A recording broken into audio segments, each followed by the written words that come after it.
Good afternoon and welcome to Solent Sports News. My name is Luke Simcock.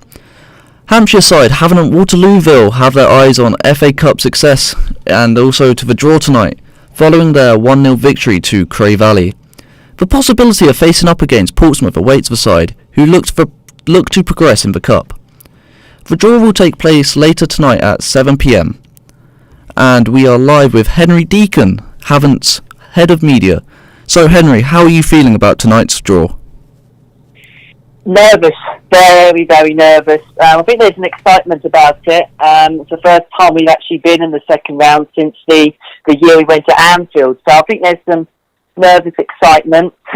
We've been looking at all the draw numbers today as to who we want and who we don't want. And I think there's a bit of us that would love to play a team like Portsmouth, would love to play one of the big boys. But I think there's also a side of us that thinks if we win one more game of football, we can make it to the third round and then anything's possible. So I think we're kind of left in two minds as to how we kind of feel tonight.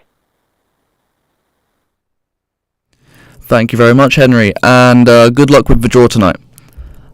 Following on with the news, Leicester City and Denmark goalkeeper Kasper Schmeichel is calling for the government to reconsider travel regulations. This comes before Nations League action, which could see England face off against Denmark. This fixture, however, is in doubt due to the regulations. However, Schmeichel believes that the players are safe enough to play. The government have made a decision for now. I hope they come to their senses and see that we're very, very protected. We're in a bubble. We get tested all the time. However, in breaking news, England may have to forfeit the game against Iceland due to a new strain of COVID-19 in Denmark. It is unknown if the fixture could be held in a neutral venue instead of being played at Wembley. Another injury for Jurgen Klopp to worry about after seeing Trent Alexander-Arnold suffer a back injury against Manchester City. He is now calling for a change of the rules to allow for 5 substitutes instead of 3. Klopp said that after the City game that he doesn't believe the teams will gain an advantage from this rule.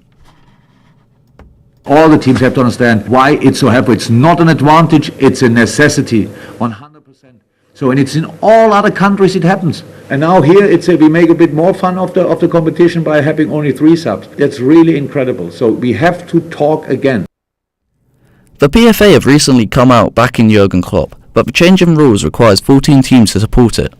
But as the season goes on, managers are likely to change their mind, as David Moyes, who originally wanted 3 substitutes, is now in favour of the 5. However, the change has been rejected twice already, so is unlikely to change.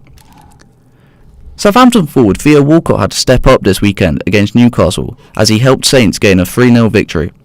Having to replace injured England star Danny Ings, his performance helped to secure Saints a spot inside the top 5. Manager Ralph Hasenhüttl spoke about his happiness towards Walcott's impact. The good thing for Theo is that he can really run, and I think it means something to him to play for his old club, and this is what he shows. And I'm very happy. I cannot say surprised, but a little bit yes, that he learned so quick what we are doing here. Dean Smith is likely the happiest manager in the Premier League right now after seeing his Villa side beat Arsenal on the weekend. In a season that has produced shock results almost weekly, he has stated that the result is even better than the 7-2 win against Liverpool. It's up there with the Liverpool one early in the season, if not better, because we just looked so composed but played with such intensity with and without the ball today. I thought we were a threat whenever we went forward, and worked extremely hard to restrict them.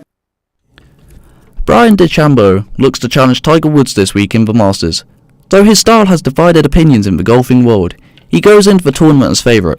DeChambeau has recently come off a victory at the US Open, a title he dedicated to his parents. We had some very, very difficult times, but every single day they always wanted the best for me, and they always gave me the opportunity to go golf, go practice, and go get better. Tom Brady has recently suffered the heaviest defeat in his career at the hands of the New Orleans Saints. The NFL star is used to success, so this result will be one to forget. Brady will look to bounce back on Sunday as he faces the Carolina Panthers. And in basketball action, Team Solent Kestrels continue their fine run of form. Both men and women's side won against Loughborough Riders, which saw Travis Charles and Christina Velke produce high-scoring games. And to finish the show, we will be going to Kurt Lookout, who did a feature with Solent Sharks.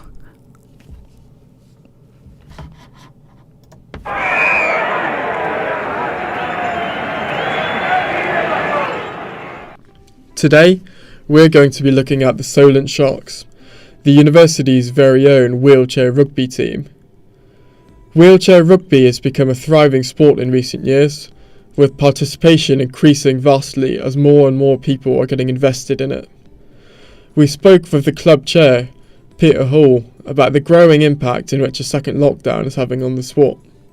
Well, obviously the immediate impact was we had to stop training. We train twice a week at the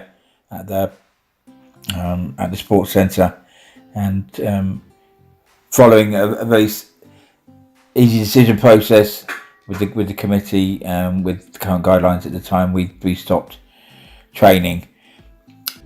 As wheelchair rugby is a sport which is based entirely indoors, it's easy to see why the club members could become disheartened about the lack of training and competition available throughout the duration of COVID.